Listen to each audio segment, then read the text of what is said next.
Halo guys, assalamualaikum warahmatullahi wabarakatuh. Perkenalkan, nama saya Fadia Nurhotima. Saya dari kelas manajemen bisnis. Di sini aku mau menjelaskan tentang apa yang dimaksud dengan etika.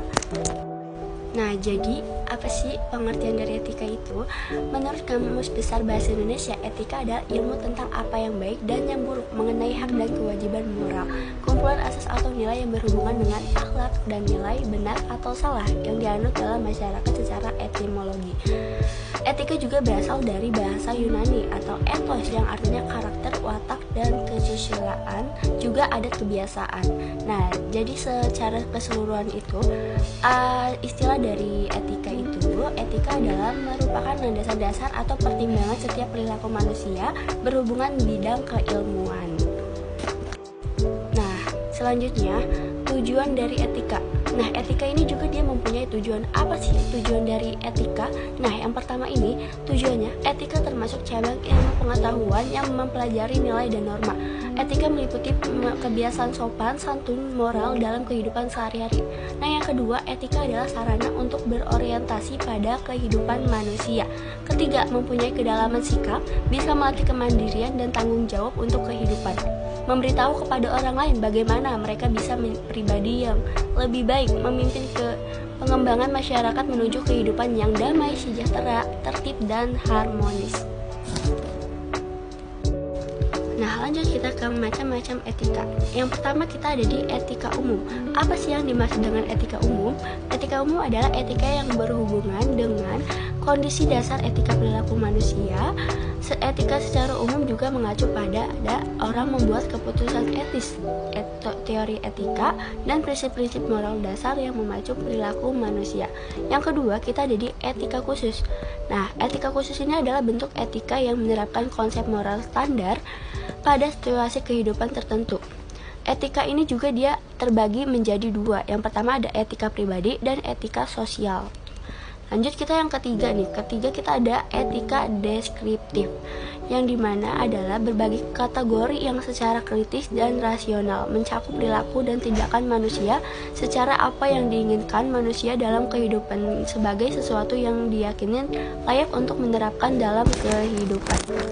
Nah, lanjut keempat kita ada etika normatif. Apa sih jenis etika normatif ini? Jenis etika normatif ini adalah etika yang berusaha menentukan berbagai perilaku dan pola berperilaku baik yang seharusnya dimiliki orang dalam kehidupan sehari-hari, memiliki nilai-nilai moral yang perlu diperhatikan dalam kelompok masyarakat. Yang kelima kita ada etika profesional.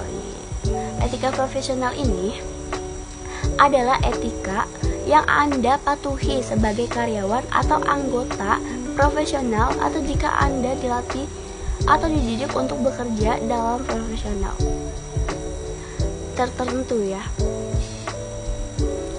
Dan yang keenam ada etika bisnis. Apa sih itu etika bisnis?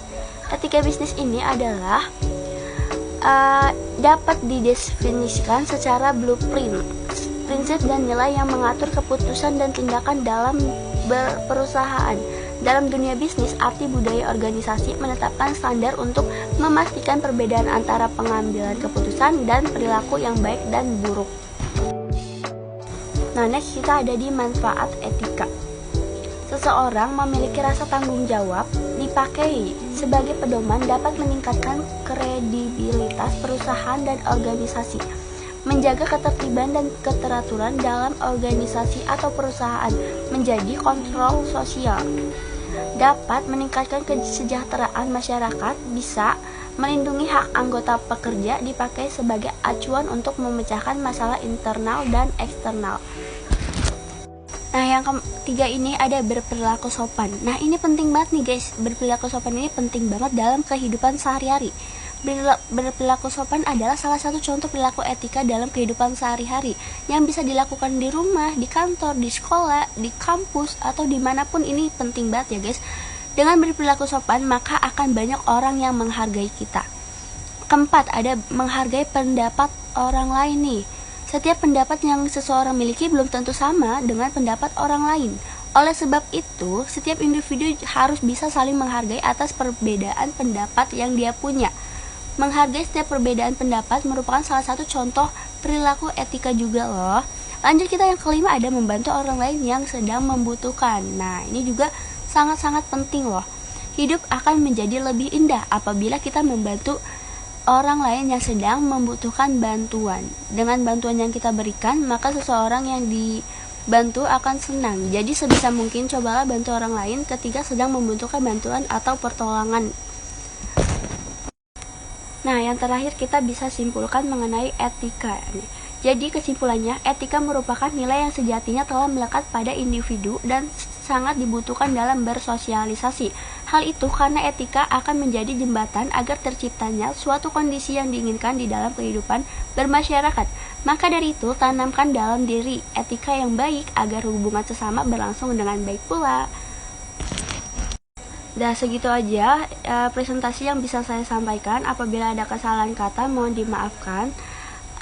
Wabillahi taufiq wal hidayah. Wassalamualaikum warahmatullahi wabarakatuh. Dadah.